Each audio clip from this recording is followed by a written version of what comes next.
Hey y'all, welcome to Homestead. So last night, after I got done working on Nana's steps, the first part of it, which you'll see in another video, came over to check on the animals and was noticing a problem.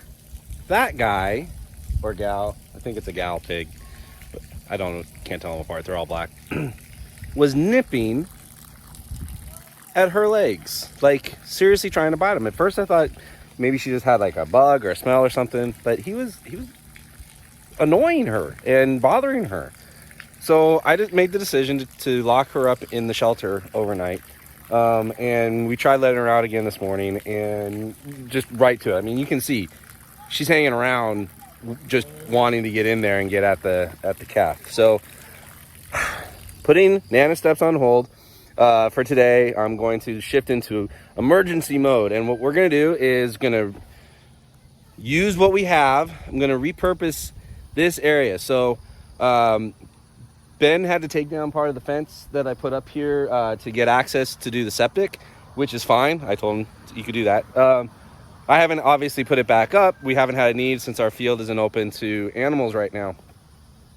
But it's kind of kismet, because what it's going to allow me to do is I'm going to take that fence, I'm going to repurpose some T-posts, and I'm going to make a paddock using that part of the fence going to where it ends, about over yonder. Yeah, it's so weird. I'm pointing to it right now, but the angle of the camera makes me do that. So pointing to the corner there, and then I've got enough cattle panels, spare cattle panels, between the one I'm using to lock Holly up right now and other things. I can close this area off and make a new pig paddock and move all the pigs over here. Eventually, we're going to put them all behind the solar panels, have 3 or 4 paddocks that we can rotate them through, and just that's where the pigs are going to be. We're not there yet. I've got to let the work that he did for the septic, got to let that settle and regrow, and we're just not there yet. So this is a good temporary solution. It's still close enough that the girls can get at the pigs, no problem, and it's still going to leave plenty of room out there for our 4-H chicks that are in the chicken tractor right now to go and do their thing. We actually got another electric fence coming for them. Gosh, so weird. So we can actually let them out of the chicken tractor and let them graze during the day. So shifting modes, doing some emergency paddock fencing. Probably not going to be too much interesting, so I don't know how long this video is going to end up being, but we'll see what I end up with, and we'll get the pigs over here. All right.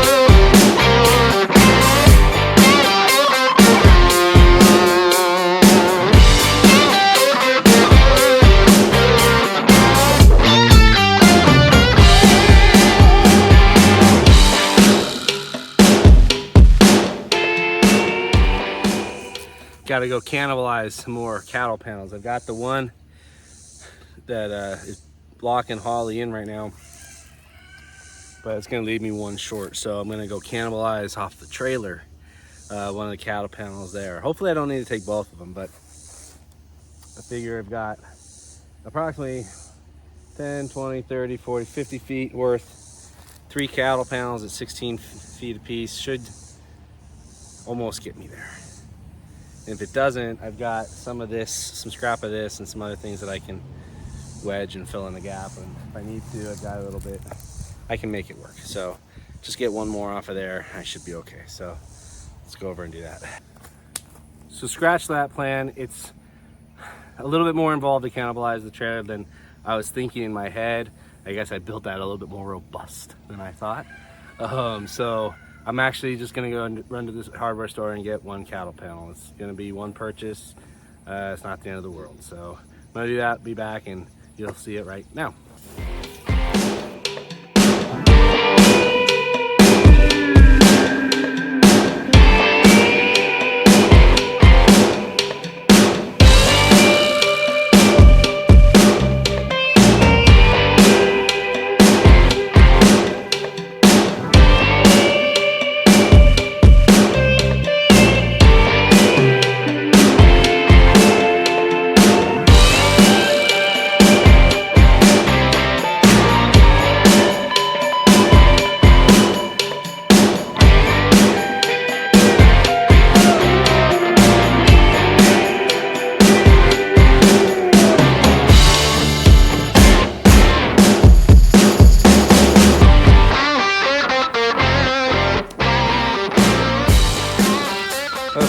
So I'm about to get that last cattle panel, but I've kind of had a change of idea of what I'm going to do here. Instead of putting the piggies in this area, I think what I'm going to do is put Holly in this area. And what my plan is to take, I'm sorry on you guys, I'm going to take this wire fence, this hardware cloth off from this tree where it's anchored, disconnect it from this part here and go down to that T-post there.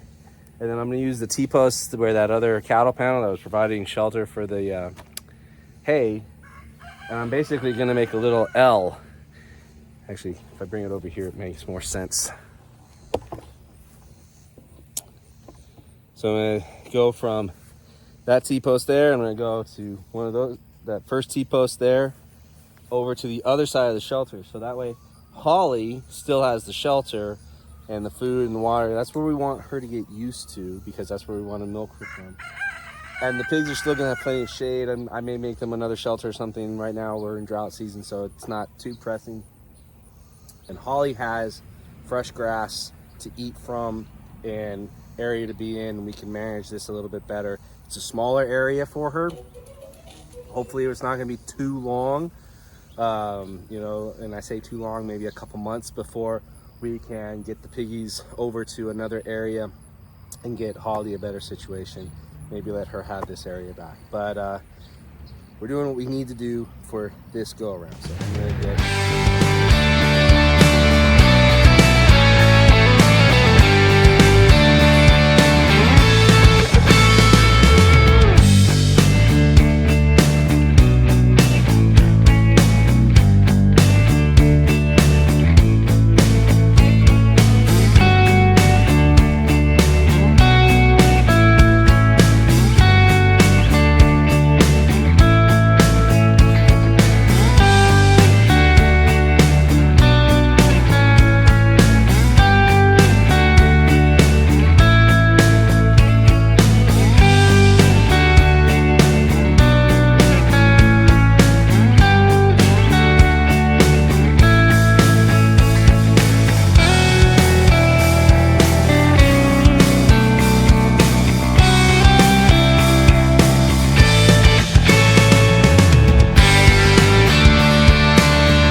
she looks happier.